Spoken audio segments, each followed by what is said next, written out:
If you're a health or life coach and you want 2025 to be your best year yet in business, then today we're doing our plan along episode of the show. I'm going to guide you through a full process where you get to plan out 2025 for your coaching business. Let's dive in.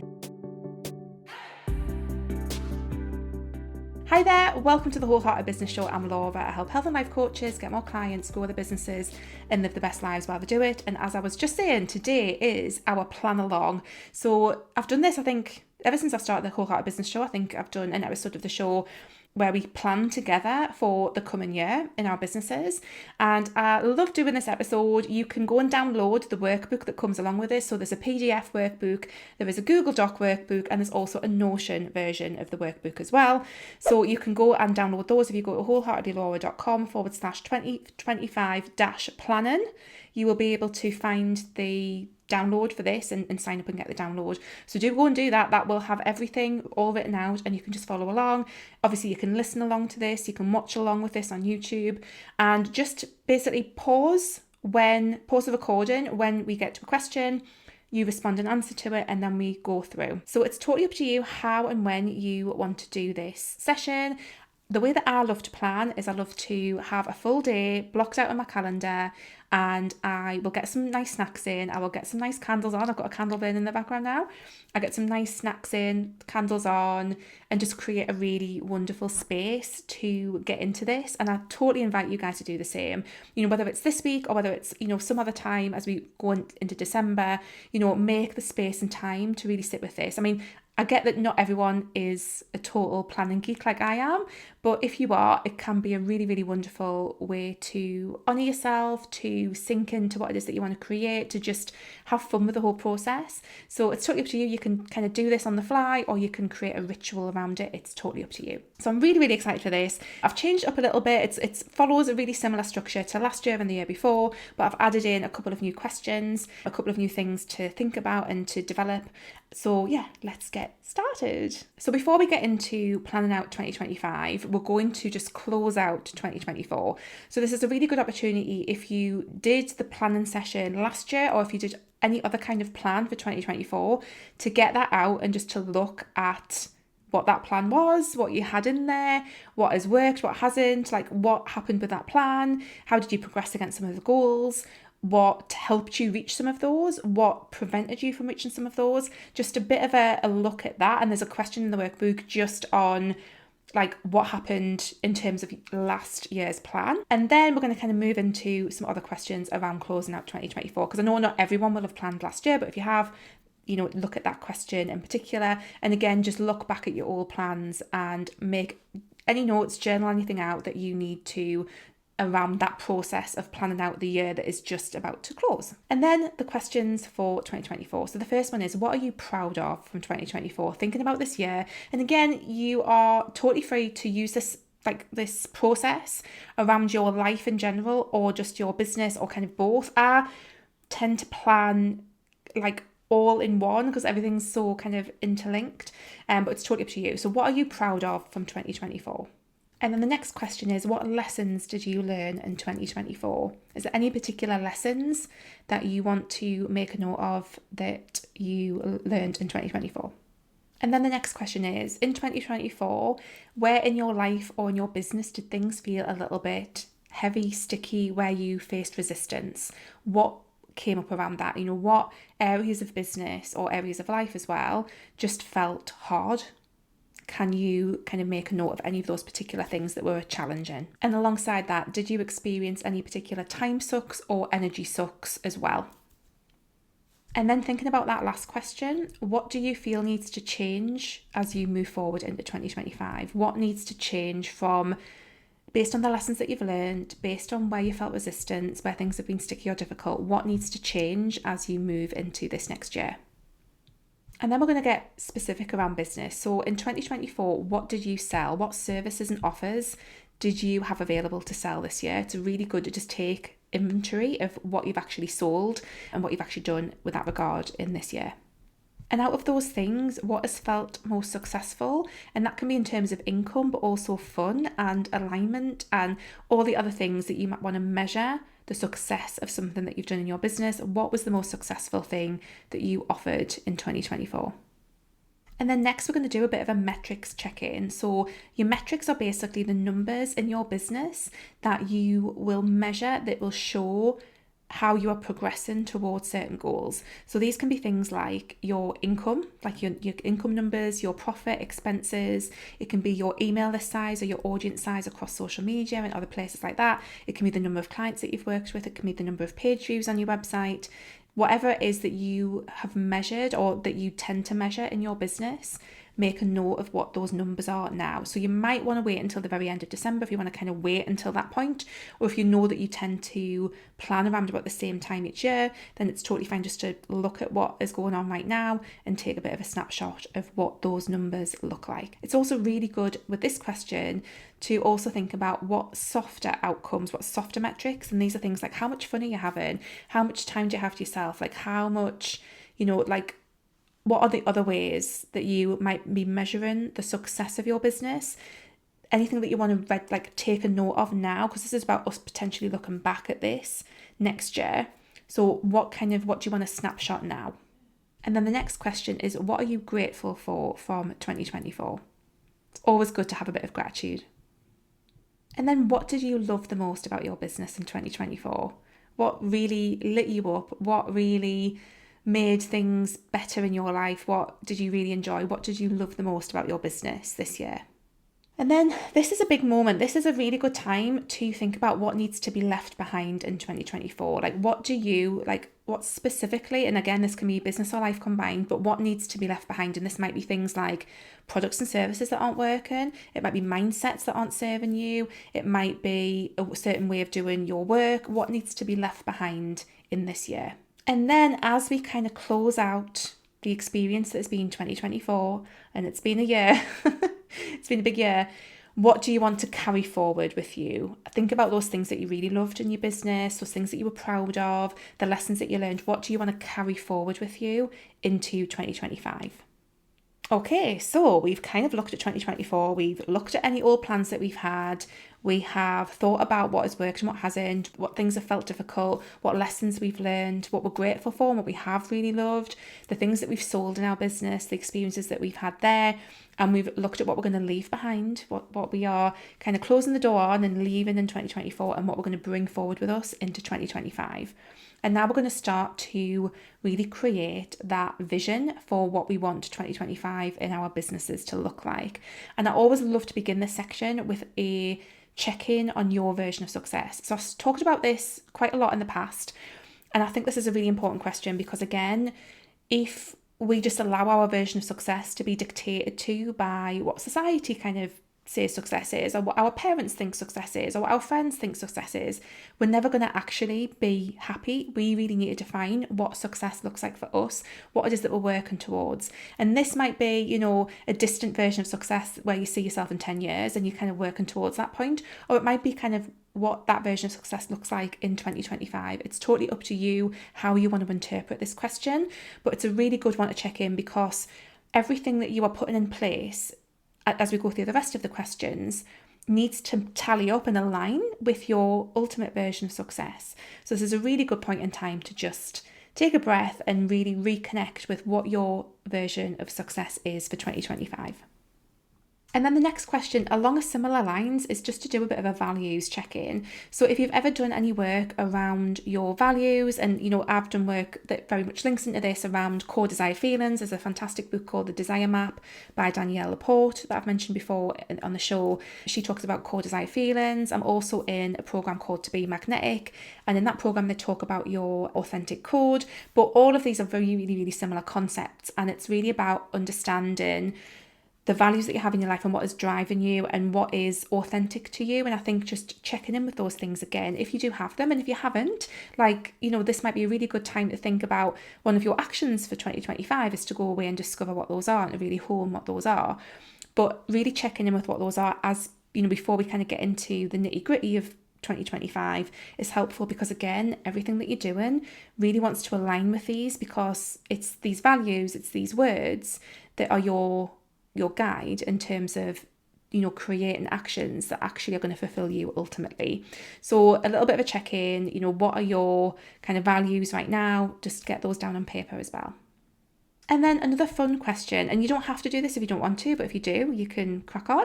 And this is, do you have a word or theme for 2025? So my word of the year for 2024 was brave, and that has definitely come into play in many different ways, which I will at some point reflect on with you guys. But do you want to have a word of the year? And again, this can be just for your business, a word that you want to channel when it comes to how you're showing up in your business, or this can be a word that combines your life and business, or you can have two separate ones. It's totally up to you how you want to do this.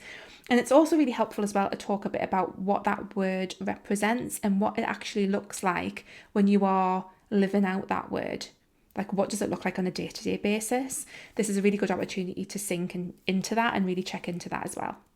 Now we're going to move into a section around intention setting.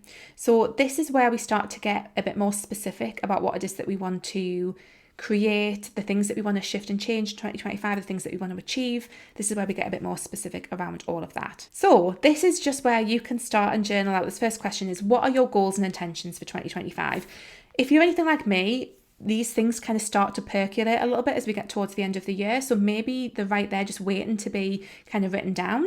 But if you're not sure on what those things need to be, look back at what your kind of word of the year is, what your values are, what your ultimate version of success is. Can you choose something that is either a state that will support you on your journey towards that, or that is the final destination of that? Like, can you tie that back into that? If you are stuck with what your kind of goals and intentions might be for 2025, that's a really good one to go back to, is to think about that. But otherwise, maybe you've already had some things percolate and then you know what it is that you want to focus on as we go into this year.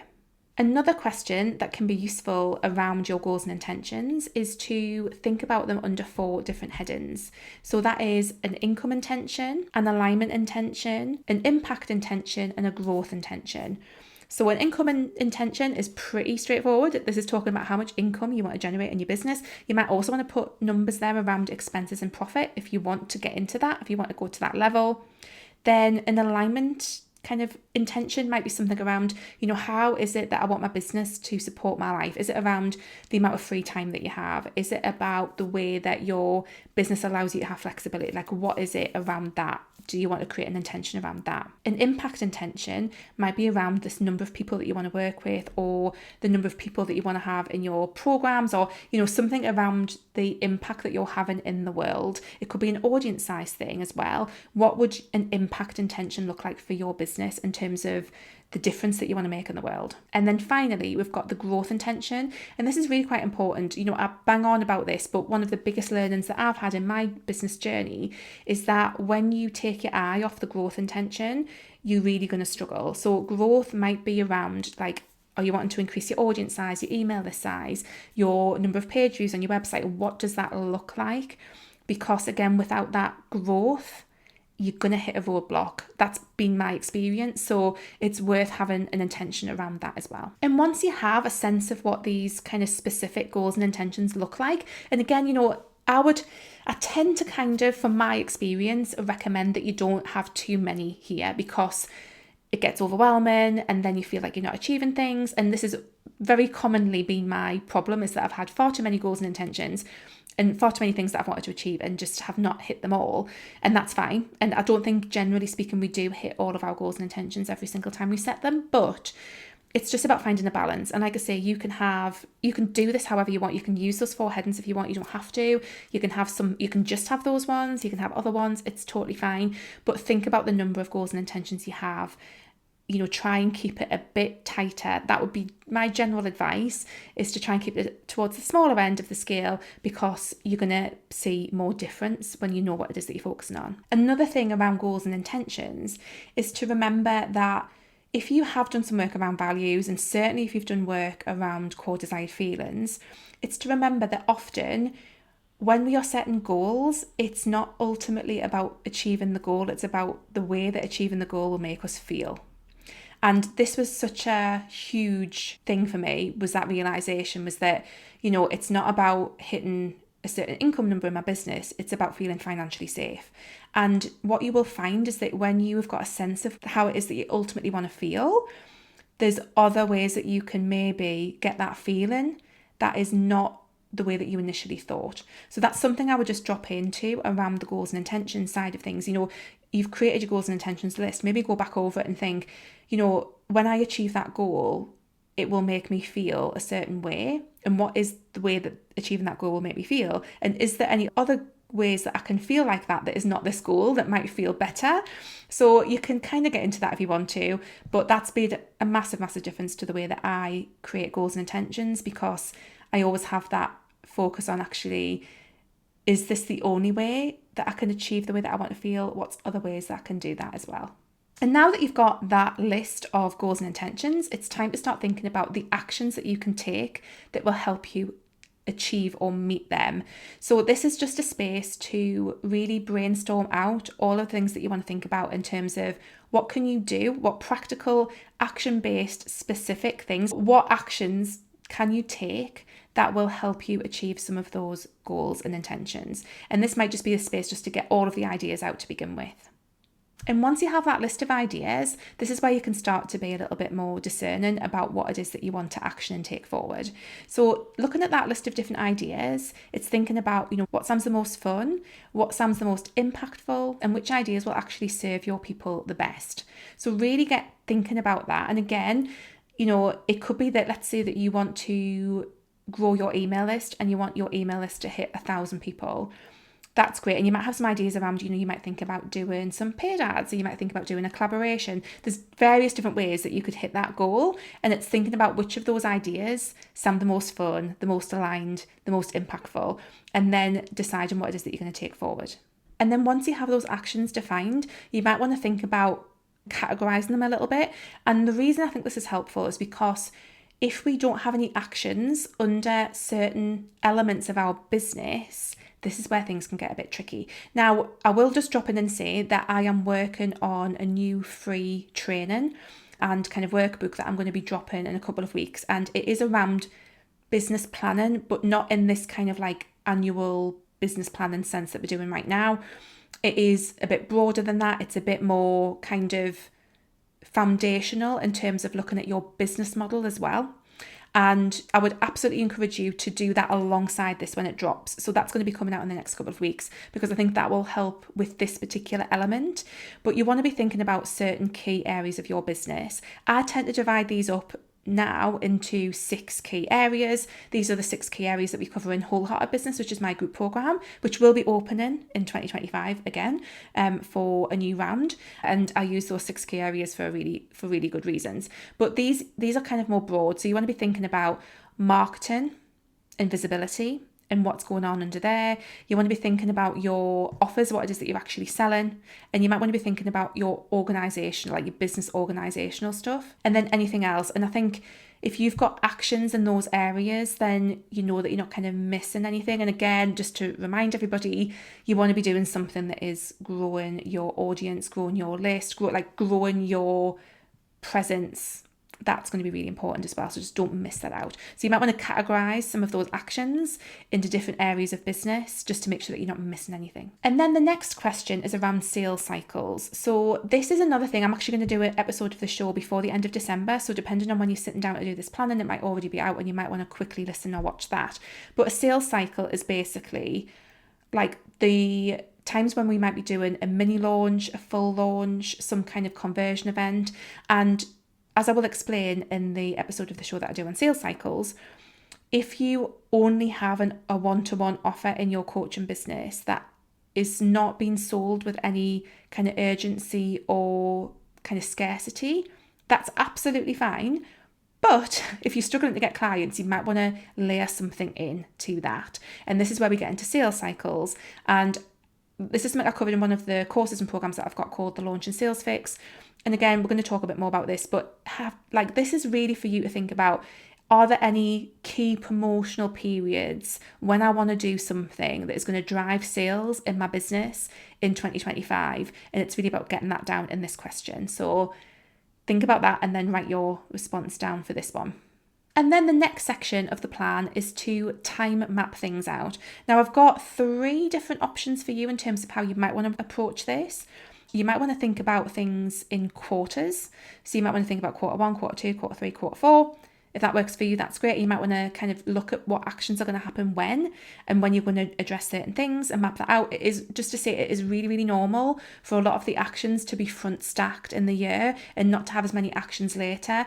You're not going to just have this plan and then leave it and it's going to be set in stone. You are going to go back to it and that's fine. So it's totally fine if you find that, oh, actually most of my actions are happening like in quarter 1 and quarter 2, that's fine.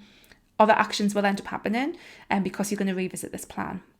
So think about whether or not you want to do quarters. There's also the mini season version. Now, I'll link to the episode of the show that I did on mini seasons.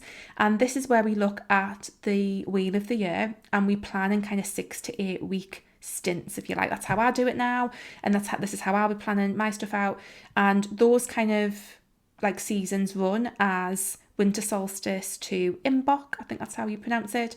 Imbolc to the spring equinox to Beltane, Beltane to the summer solstice to Lammas, Lammas to the autumn equinox to Halloween, and Halloween to winter solstice. So you can absolutely plan in those. I loved planning those. I love the seasonality of it. It fits in really, really well with the way that my life is set up. So that's how I'll be doing it. And then, of course, you can plan things in by month. So you might want to look at things in a monthly way. To be fair, I'm saying that I will plan things in with those mini seasons, but I will probably also look at things on a monthly basis as well. Like when I'm going to do this launch, when I'm going to do that launch, when I'm going to do this. And that will be helpful too. So start to map out some of your actions, the key things that might happen. And again, looking at the sales cycles, like, are you going to do any kind of conversion events? Are you going to do any webinars, any challenges, like anything like that? Map all of that stuff in. And at this point, we've got some goals and intentions. We know that those goals and intentions are going to bring us closer to our version of success and our values. And we have mapped them in. We kind of know whereabouts in our business they are sitting and what particular things are going to help us within our business. We might have chosen to have like the impact, the income, the alignment and the growth intentions if we want. And we know which parts of our business they're all impacting. We've got our actions, we've mapped them out. So we're doing really well. Well done you. You've got all this mapped out now. And now we're going to look at how we kind of chart your success. So the first question in this section is, what metrics do you need to measure that will give you feedback on how you're doing against those goals and intentions? And these can be things like, again, we did that little metrics check-in. So these can be things like your email list size, your open rates on your email list. It could be the number of clients that you work with. It could be your income numbers. Like, what is it that you need to measure that will give you feedback on how you are progressing towards your goals?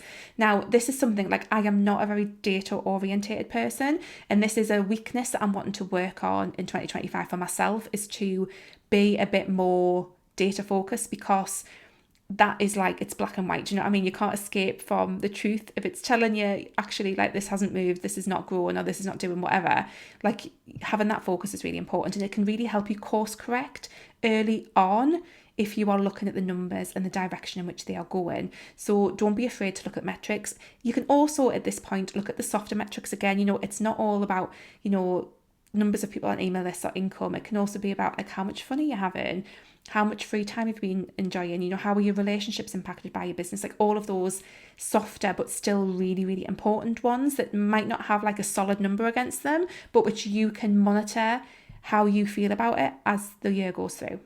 Something else that you can do along a similar kind of basis is you can set key milestones.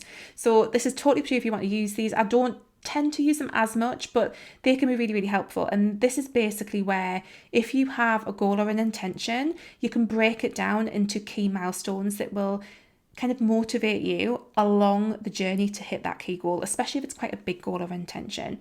So let's say that you want to work with 10 clients in 2025 or 20 clients in 2025. You might have milestones at every 5 clients that you sign. And that can just help keep you motivated. It means that you don't feel as overwhelmed because you're not necessarily focusing on the 20 clients, you're just focusing on the next 5. That might mean that you can arrange your kind of sales cycles to kind of fit that and to match that. You might want to do a sales cycle where you're really focused on just booking those 5 clients and getting them in. So you can really start to pull these pieces together of the puzzle and make it all work for you. So really think about like what might be some key milestones along the way to achieving some of the goals, particularly if they are bigger ones. And again, it's really important because it helps keep you motivated, stops you feeling too overwhelmed if you have those as well. And then we have a key question, which is all about how you intend to grow your audience or community this year. And again, I've been banging on about this, but one of my biggest learnings has been if you are not intentionally doing something around this particular area of your business, you're going to struggle. So it's a really, really key question to answer and to know specifically what is it that you're going to do in order to grow that, because without that you're going to struggle. So this is just your space to really think about and action out anything that you want to do around this to make sure that you're giving it the attention that it needs, because again, I've been there and I've experienced that. So think about this question and put your response in. And then if you think about where you are now and where it is that you want to be, those goals and intentions for 2025, your word of the year, like all of that stuff, your big version of success, thinking about that and think about where you are now and that gap, because there will be a bit of a gap between where you are. What is it that you need in terms of support, in terms of guidance, mentorship, learning, teaching, all of that kind of stuff? What is it that you need that will help you get there? Or get there quicker, or get there feeling actually supported and not like on your own. And obviously this is where I plug all of my services at Wholehearted Laura. If you feel that you need some support, obviously I'm around. Go and check out all of my stuff. Wholehearted Business will be opening again in March, and it's a wonderful program. It's so good. So do keep that on your radar when you're thinking about this section, if it's something that you feel that it would be supportive. But I've got lots of other programs and courses. I've got a new course coming really soon as well. So think about any support that you need, any teaching or learning. And again, it might not just be from a coach or a mentor or a course or a program. It could be that maybe you just need some business besties, or it could be that you need to ask your partner that you need more time to be able to spend on your business. Like, think about what it is that will make you feel really supported and really well equipped to actually meet those goals and intentions. And then here's a big juicy question for you, and this is, who do you feel that you need to be, or what do you need to embody to help you reach those goals in your business in 2025? This is a big juicy question, and I love it because often when we have big goals and intentions in our business, there's an invitation there to step into a new version of ourselves. Now, I'm really kind of careful when I say this, because who you are right now is perfectly capable of achieving all of the things that you want to achieve. You don't have to become someone new. But what often happens when we do want to achieve some of those bigger goals and make big changes is that there is an invitation there for us to create a shift within ourselves. And whether that's having to embody different qualities, whether that's having to look at our identity as a person. Like, I'm really quite interested in this area at the moment, because who and how we identify as has a massive impact on us. Like, do we need to upgrade our belief systems? Like, what needs to shift and change internally for us to actually show up and meet some of these goals and intentions? And it can be a bit of an uncomfortable one, and it can feel a bit overwhelming, but it's a really important thing to check in with, because I think sometimes without that shift, it is quite difficult, especially if your goals are a bit stretchy and they're a bit big. And that's amazing. We want big, stretchy goals. We want goals that feel out of our comfort zone. That's not a bad thing, but often it requires like a shift internally, a shift in identity. We need to embody different skills. We need to embody, a different way of doing things, and that's okay. So this is your opportunity to journal out and think about what that looks like for you for going into 2025. And then we have a question about how it is that you work best. This is just a really lovely question to check in with and think about, is there a particular way of working that really supports you? And this can be things like, for example, do you need to go and work in a coffee shop once a week because you need to get out of your bedroom where you've been working, or do you need to kind of co-work with people to help you be more productive? What things can you do, or what situations can you be in that really help you feel more supported to work more productively or to work in a more focused way? Do you need to have any particular boundaries around that, around what you need to be able to do the work that you do? Boundaries with yourself sometimes, like really think about what that might look like and make a note of it now. The next question is, are there any people on your wish list in terms of who you might want to work with or collaborate with next year? So this can be people that you might want to work with in terms of coaches and mentors, people that you want to learn from, or it could be people that you want to have on your podcast, or people that you want to approach to do some kind of collaboration. Think about those people right now, make a list. It's a really, really fun thing to do, and think about how you might approach them or how you might want to factor in working with them as you come into 2025. Another really great question is to think about some fun rewards that you can give yourself when you hit a key milestone. So again, we want to create that positive feedback loop when we are hitting those milestones towards our big goals and intentions, that we are appreciating that we are pausing and stopping and letting it land. A real issue for a lot of people, and this has definitely been me, is you might hit some big goals and they kind of just pass you by, and therefore you don't feel the way that you want to feel when you hit them. You just run on to the next thing. It can kind of make you feel like you're just constantly in this space of not arriving and of not achieving when actually you have. So it's really important to build in practices and rituals and rewards for when you hit those key milestones. And that could be, it doesn't have to be like anything fancy, but it could be a day off. It could be, a treat from Starbucks. It could be, a spa day. It could be whatever you want it to be. But think about any kind of things that you want to build in terms of those key milestones, and maybe big things when you hit those big goals as well. So really think about what you want to do to honor those and to recognize those, because that's what this is about, to make sure that you create that positive feedback loop and actually let the success land for you fully. And then the final question is just a space to journal out any other things that you want to get out of your mind and onto paper when it comes to how you are going to do things in 2025. A little visualization that I like to do is I like to imagine myself at the end of the year, and imagine that it's New Year's Eve, and imagine that, if you're in the UK, Jules Holland is on. That's always my New Year's kind of memory. Jules Holland is on. You are sat, whatever it is that you tend to do on New Year's Eve, or however you want to have New Year's, if maybe you want to celebrate it more next year or whatever. But imagine yourself there and feel into the experience. What is it that you are hearing and seeing and smelling and touching? Make it really visceral. And what is it that you are celebrating that you've achieved in 2025? You're sitting there, and what is it that you were reflecting on? 2025 has been so amazing because I have done these things. And a really nice part of this, if you want to, is to look at all your goals and intentions and write them in the past tense. So you might want to say, so let's say that you've got an intention, which is to work with 20 clients. And let's say that you've got an intention and a goal, which is to make 45k a year or whatever. And you can say, I am so grateful that I've worked with 20 amazing clients this year and they've had amazing results.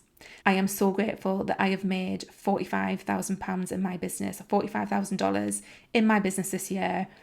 I am so, so grateful and so proud that I've done that.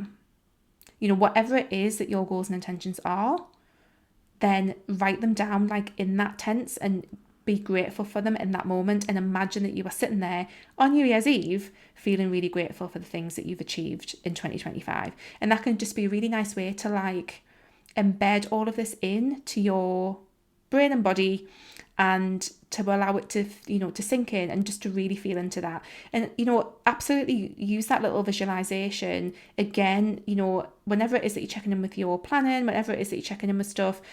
It's just a nice thing to get into and just give yourself some space to sit with, and just, it's just a really lovely thing to sit with and feel into, where you're going to be at the end of next year. I think it's quite exciting. I always find I think just these days there's so much change and so many things are, out of our control, and so many things can happen. But I think there's something that really magical about this, sitting on the precipice of a whole new year where we just don't know what's going to happen. And we get to set the tone. And this is what we're doing with this plan, with this session. We're setting the tone for what it is that we want to do next year.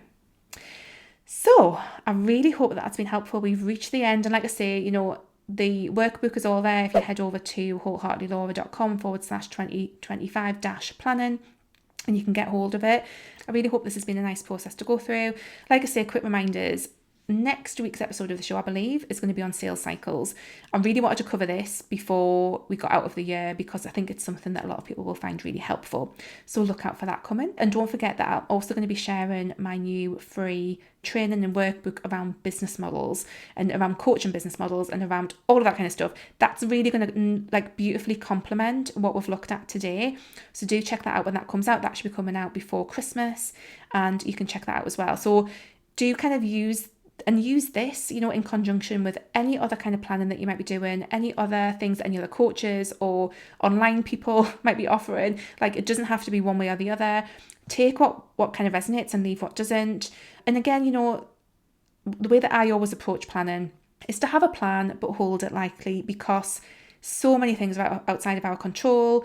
Like, it's very highly likely that your plan will go off course and it will shift and change as the year goes on. Mine certainly has for 2024. I've done a really good chunk of it, and it's kind of kept me on course, but it's very different to what I thought. And that's not a bad thing. And it doesn't stop me from still wanting to plan for 2025, even though I know that there'll probably be a lot of deviations and a lot of taking the scenic route and things like that. And that's okay as well. So I really hope this has been helpful. As always, I would absolutely love any feedback that you have for me on this. If you found it helpful, leave a comment below. If you're watching on YouTube, you can DM me on Instagram. I'm at wholeheartedlylaura. Pop me a DM and let me know. I really hope this has been helpful. If you are watching on YouTube, please like and subscribe. I've got loads more content coming next year. Loads, sharing loads and loads of new things. So do like and subscribe, and I will see you next week, everyone. Take care. Bye.